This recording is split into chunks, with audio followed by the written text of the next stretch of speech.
These are the top Colorado football freshmen to watch this upcoming season. We're going to talk about the guys we think you should be looking out for and how they've been doing so far in fall camp. Well, hello, who's next?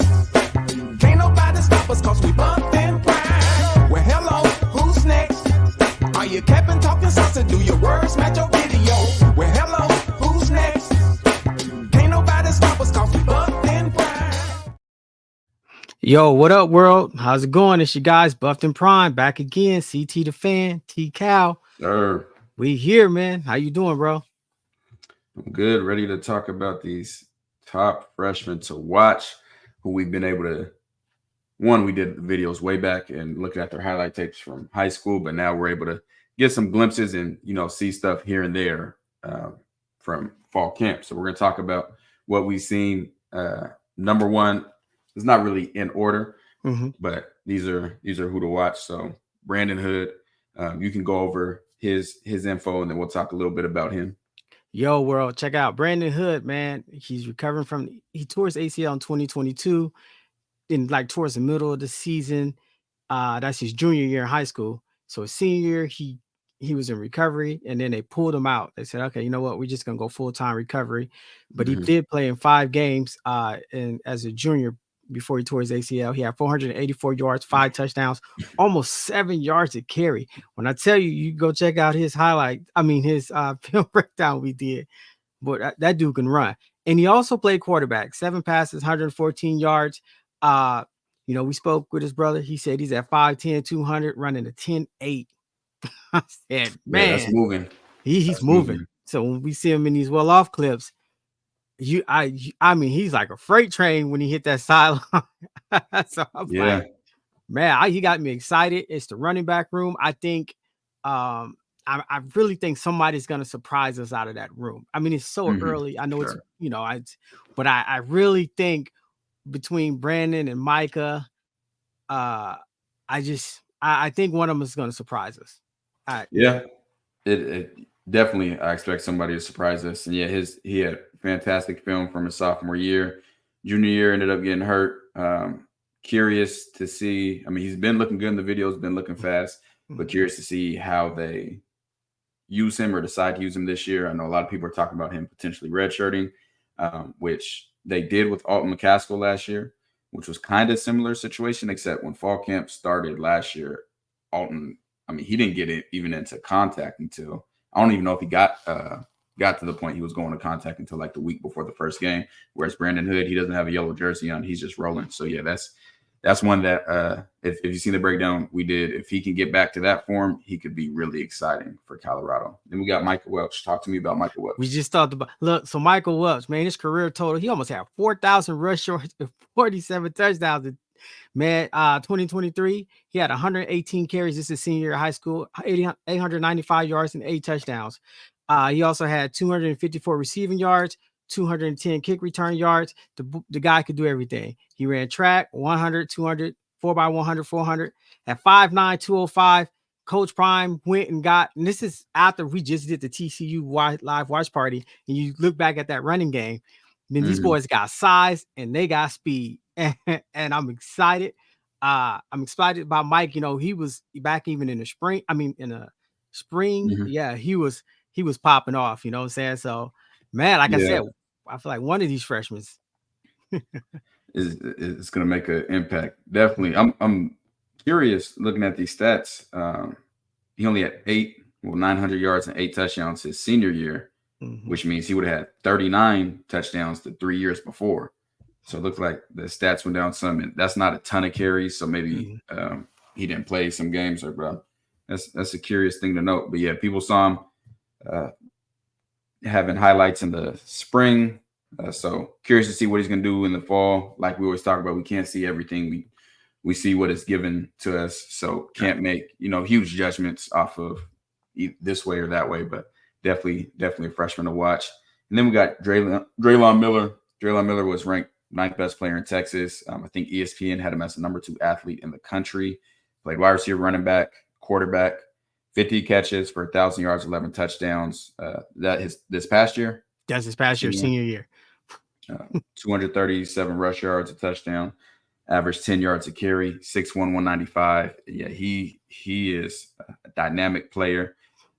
We've been able to see him at wide receiver. That's where he's at right now, running routes. I don't think he's polished as a route runner yet, as far as technique wise, but he's a raw, explosive athlete. That's the point of coaching, is to I can coach your technique better. I can't coach you being a raw athlete better. Right. So he's definitely one to watch. It's a super stacked wide receiver room, but who knows, man? Somebody, and it might not be anybody we're thinking of, may come out surprise. That's how football works. That's the beauty of it. And then we got Cam Michael.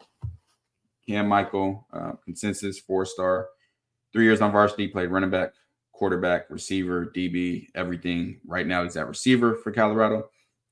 1,700 all-purpose yards and 22 touchdowns. And that's his whole high school career? His whole high school career. That's He only had junior and senior years of high school. Okay. Yeah, he didn't play freshman and sophomore. Got you. So he wasn't 3 years varsity. So 2 years? No, I'm sorry. It is 3 years varsity. He played, those are sophomore, junior, senior, 3 years starting varsity. It's hard to find high school stats. Yeah, so I mean it's but it's hard to find high school stats. It's 3 years starting varsity.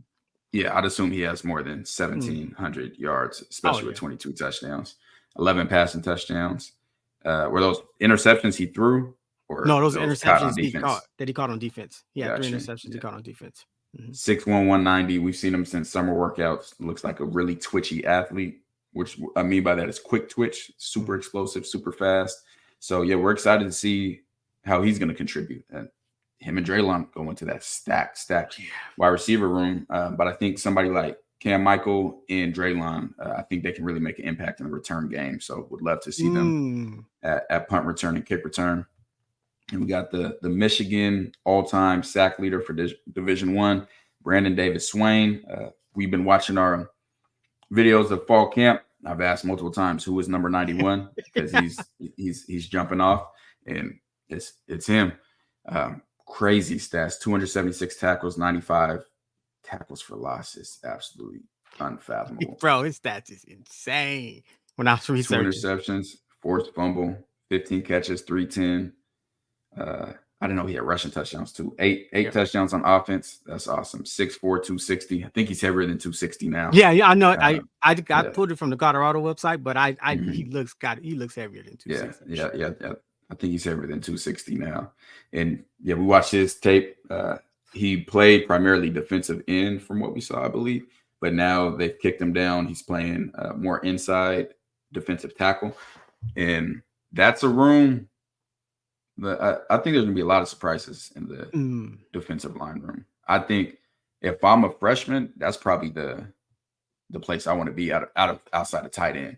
But the D line, that's probably where I think I can make an impact and that their spots able to be secured. So it'll be interesting to watch how his development plays out as well. But he was a game changer for his team. His high school tape was fantastic. Has great coaching staff, so excited to see how he continues to develop. And then we have who everybody knows, Jordan Seaton, and you can run through his stuff. You couldn't do it without putting Seaton on there, man. Consensus 5-star, the highest graded recruit to Colorado since 2000, the unanimous best tackle in the country. He started right tackle at IMG Academy. If you don't know about IMG Academy, look them up. They went 10-0. 6'5", 285, true freshman. He's left tackle, right tackle. He's gonna play. Seaton's it's been fun to watch, like when you watch his high school film and just to see how he's evolved since he was just even been in Colorado, coming out of the summer workouts and stuff, and seeing him pick up the muscles and stuff like that. Yeah. I'm excited. I think the sky's the limit. And the reason why I'm glad you want to do this one, because once again, after watching that TCU live watch party, it made me think, man, Coach Prime, hey, if you're going to play, you can play, freshman included, because Dylan Edwards showed up.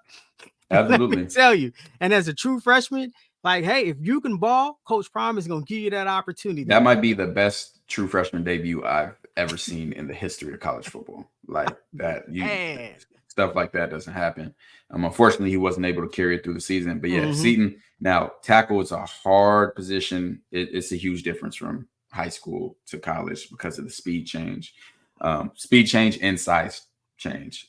Things you can get away with in high school just from being stronger than everybody, you can't get away with it the same way in college. So great thing about Seaton is I think Colorado's almost to the point, because we've been seeing guys, they've been putting guys in different positions, putting guys in right tackle, putting guys in left tackle. So hoping where Colorado's not in a position where they need him to be great right away. Right. Allow him time to develop, and then like I'd be fine if he's not starting week 1 and he starts later in the season, and give him time to develop and do things like that. Regardless, I expect him to play against North Dakota State, because I think whether he starts or gets subbed in, because it should be a route. And so it's gonna be interesting to see. Obviously we don't get to see everything, so we don't get to see all of his reps and things like that. But no, we're definitely excited for him and rooting for him. And all these freshmen, it's like you said, one, Coach Prime didn't go heavy into the high school recruiting because he's trying to win now. So you can get top transfers. And the other thing I was going to say is the transfers he got on the O-line. One, he's not in I don't think Colorado needs to start him week 1, which is a good thing. And the reason they don't need to start him is because they got so many good transfer offensive linemen, which he's now bonding with, he's learning from, and they're going to help make him better. So, I think this is a great situation for him to be in, versus like when he was first committing or during the winter, it was like, hey, he has to come in and be the savior for the offensive line. Now it's like, okay, we're seeing some other guys step up. So now he can get his true development and not have all that pressure on him. So we're excited about these freshmen. If you had to pick one, who's the number one you're most excited about?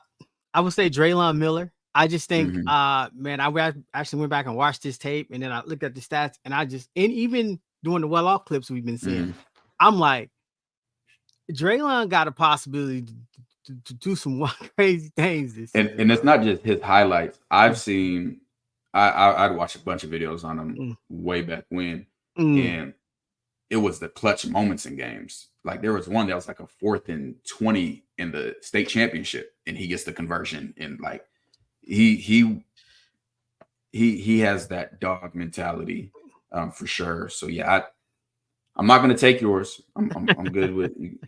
I was going to. I got to say Brandon Hood.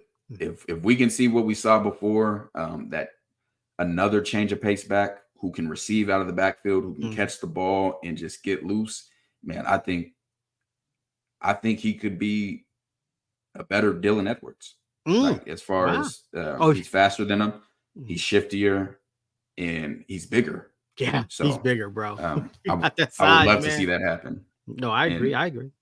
And people say that he may be the fastest on the team.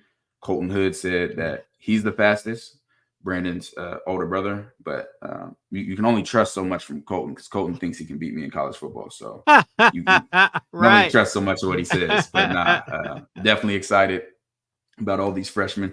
Make sure y'all comment below who you guys are most excited about. Make sure you like, share, comment, and subscribe to the channel. We appreciate it. We are ramping up for football season, almost here. If you want the exclusive access, the early access to everything we do, then you can follow us on Patreon. You can go in the description of this video, of every video. You can go on YouTube, and it's on our channel. Or you can literally just go to Patreon and search Buffton Prime.